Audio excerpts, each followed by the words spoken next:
Olá, pessoal! Na nossa aula do dia de hoje, nós vamos tentar entender a estrutura das grandes metrópoles brasileiras.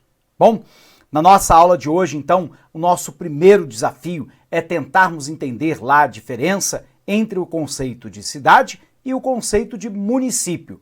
Mas antes da gente ir para essa temática, vamos dar uma olhadinha lá na capa que ilustra o nosso material. Confere! Bom, pessoal, na nossa aula de hoje, nós vamos falar sobre a estrutura urbana brasileira e as grandes metrópoles, e essa é a nossa parte 1 dessa compreensão. Nossa tarefa, então, é tentarmos entender a diferença entre cidade e município. Então, vem para cá. Primeiro, pessoal, é importante a gente lembrar que, a grosso modo, nós estamos entendendo o município como composto pela parte urbana e pela parte rural de uma determinada localidade. Por um outro lado, nós estamos entendendo como cidade apenas como a parte urbana do município.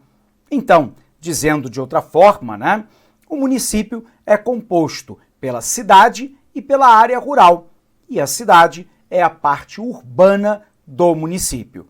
Bom, se é assim, a gente precisa entender um fenômeno fundamental no Brasil, que é a urbanização.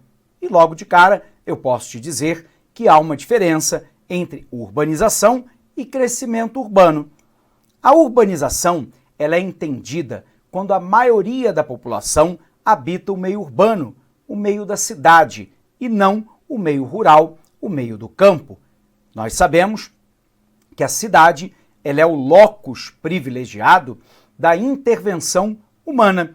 Por isso, ela é também chamada aquela cuja paisagem foi transformada pelo homem. É uma paisagem antropizada. Lembrando que a palavra antropo significa homem.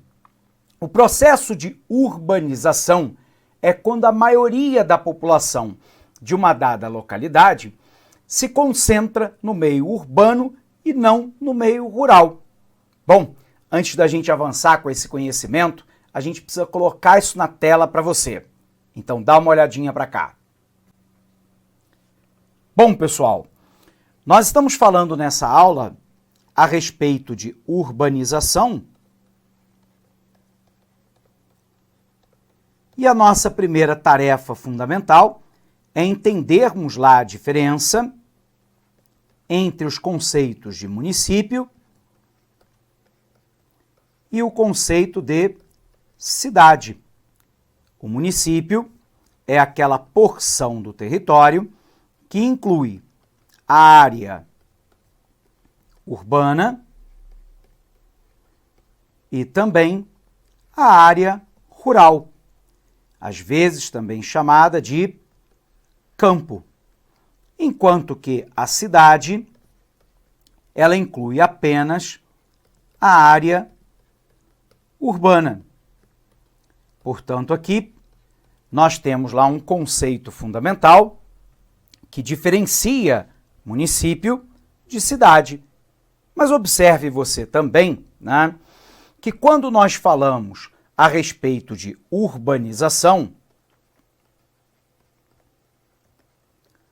urbanização é diferente de crescimento urbano.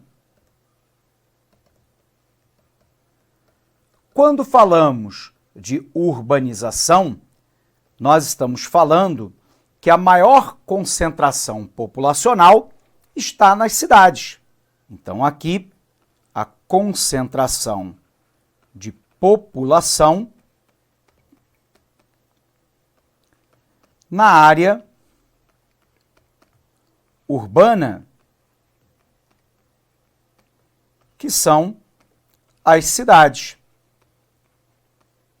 Por um outro lado, quando nós falamos de crescimento urbano, nós estamos falando basicamente do crescimento das cidades, quando as pessoas já estão lá localizadas. Portanto, urbanização é diferente de crescimento urbano.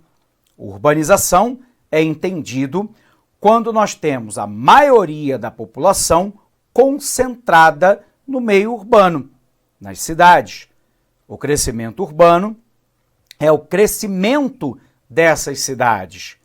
Bom, se nós sabemos então a diferença já entre município e cidade e urbanização e crescimento urbano, é preciso que a gente tenha clareza lá de quais são os fatores que levam a um processo de urbanização.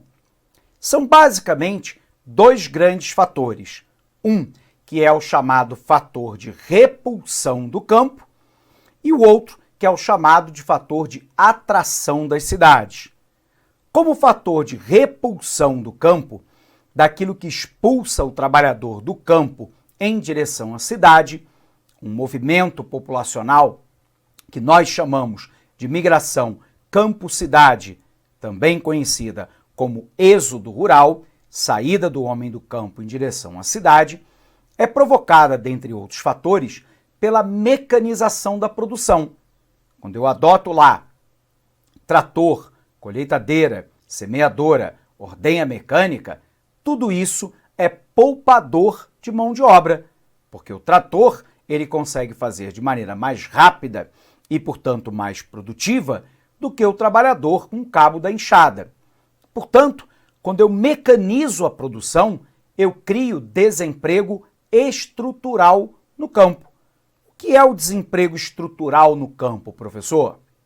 É aquele na qual a estrutura da economia, agora com uma economia agrária mecanizada, acaba dispensando trabalhadores que não têm volta esse tipo de desemprego. Ou seja, os trabalhadores jamais voltarão a ocupar a mesma função que faziam antes, na colheita ou no plantio, após a introdução de uma colheitadeira, de uma semeadora, de uma ordenha mecânica, de um trator. Sendo assim, esse desemprego é estrutural. Ele está na estrutura, na forma pela qual eu organizo a produção. A mecanização expulsa o trabalhador do campo. Segunda questão, a concentração fundiária. A concentração de terra na mão de poucos. Quando eu concentro muita terra na mão de poucos, óbvio que os trabalhadores sem terra têm duas alternativas. Ou eles migram para as grandes cidades, ou eles vão engrossar os movimentos que lutam pela reforma agrária, como o movimento dos trabalhadores sem terra, como a Via Campesina, como a CONTAG, que é a Conferência dos Trabalhadores na Agricultura. O último ponto de repulsão do campo é muitas vezes a falta de infraestrutura, de apoio agrotécnico, de financiamento, de seguro-safra, de garantia de preço mínimo, e isso se manifesta lá pela ausência de estrada para escoar a produção, saneamento básico, educação, saúde, energia elétrica, telecomunicações, sem o apoio de um engenheiro agrônomo, agrícola, médico veterinário, técnico agropecuário, sem seguro-safra, sem financiamento da produção. Tudo isso, historicamente, expulsou o trabalhador do campo em direção à cidade. Mas há também o fator de atração das cidades. De 1500 até 1930, o Brasil teve uma economia basicamente primário exportadora. O que significa dizer isso? O setor primário, agricultura, pecuária, extrativismo vegetal e mineral, voltados para exportação. Daí os ciclos econômicos, né?